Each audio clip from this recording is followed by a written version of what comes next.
Welcome to the fifth video installation of my series of coding problems.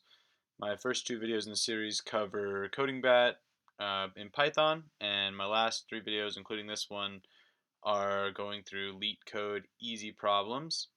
So today we have a new problem that we'll be solving together.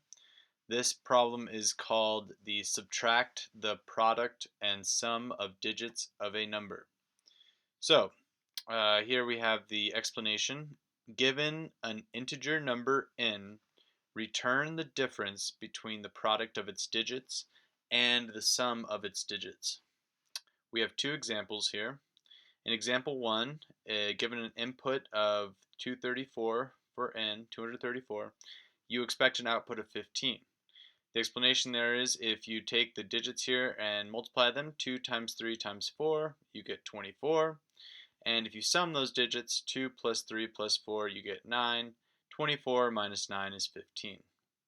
Example 2, if you input 4,421 and you expect an output of 21, and that's because when you multiply the digits, 4 times 4 times 2 times 1, you get 32. And the sum of those digits, 4 plus 4 plus 2 plus 1, is 11. So the result, 32 minus 11, is 21. Okay, so we have some constraints here that were also listed. N will be greater than or equal to 1 and less than or equal to 10 to the fifth power. So that's useful to know just in case you ever need to know if they're using an exceptionally large number. We might not want to use an integer variable anymore.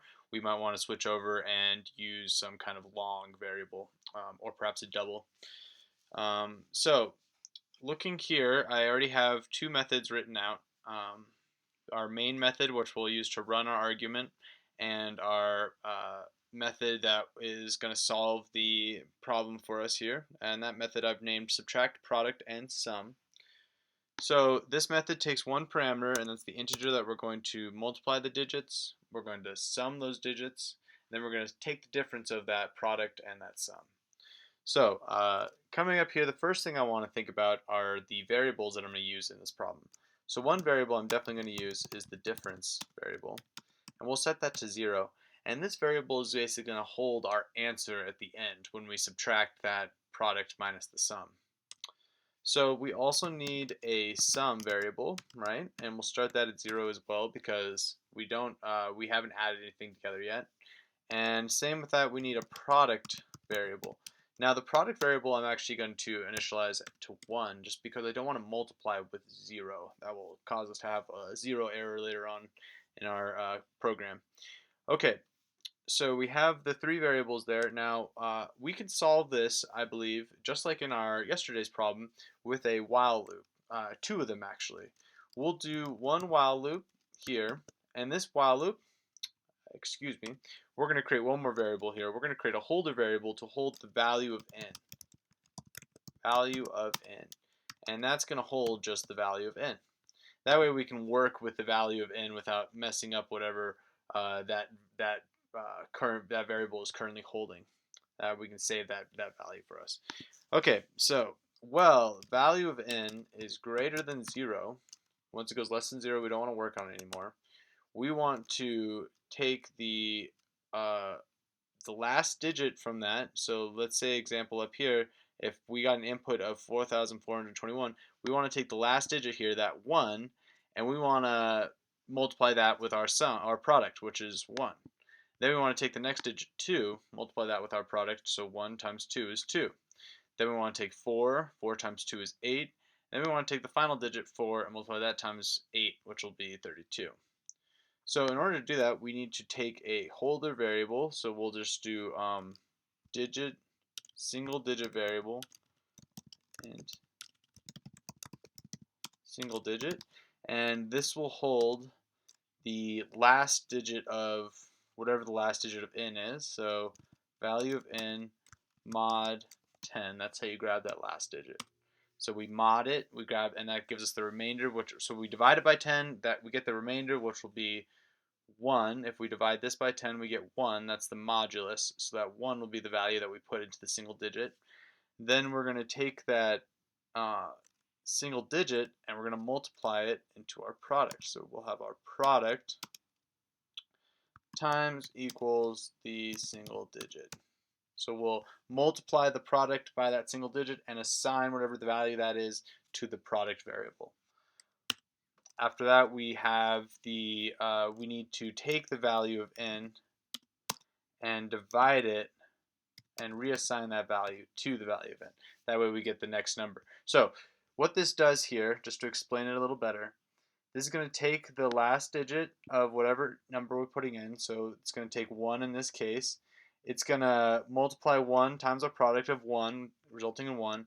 And then we're going to take that value of n and we're going to divide it by 10. And we're going to assign the new value. So now the new number will be just 442. Now 442 is still greater than 0. So it's still going to run the while loop. It will do 442. It will take that 2 now as the single digit, multiply the 2 times the product, which is now still 1. So now the product will result to be 2, and then it will divide that 442 by 10 again and assign that value, which will be 44, to the value of n. Okay, so that will do that'll get us our product. Now we need to reset the value of n to equal n again. And we go into our second while loop when the value of n is still greater than 0. So it's the same thing as this above while loop, but instead of finding the product, we're finding the sum of the digits. So we're going to take the sum, and we can do this even faster. Plus equals, we don't even have to create a single digit variable here. We can just assign the value of n mod 10 directly into that sum.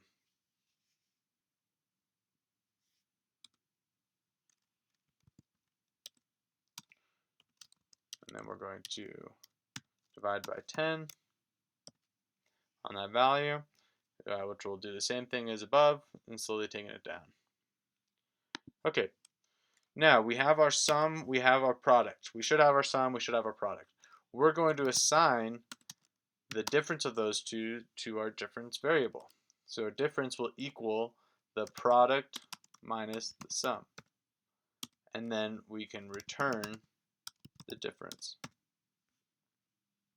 Okay, so that should be our solution to this there.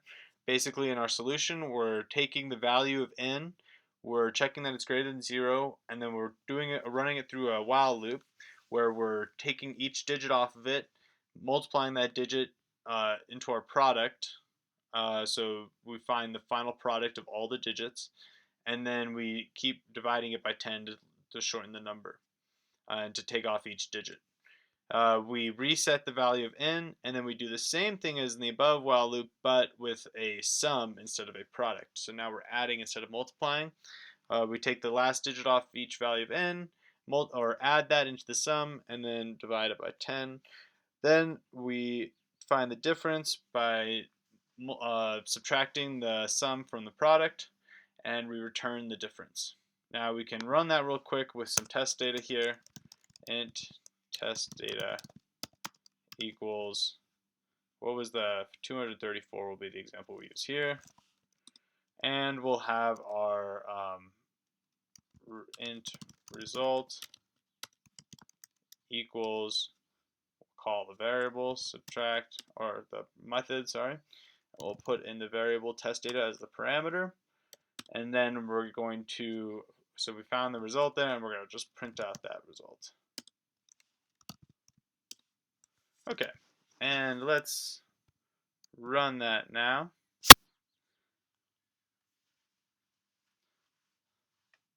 So if we look up, we got 15 there, and if we look up here,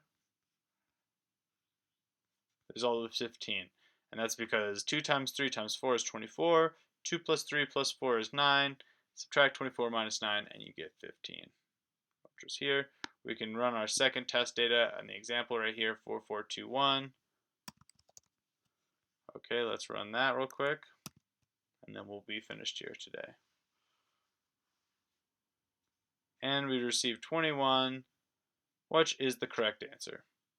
Alright, thank you very much. If you liked the video, please like and subscribe for more. I should be doing this on a daily basis. If you have any comments or a better, more optimized solution, or just a cooler solution that you think would be fun to check out, please post that in the comments. Uh, Thank you very much, and have a good day.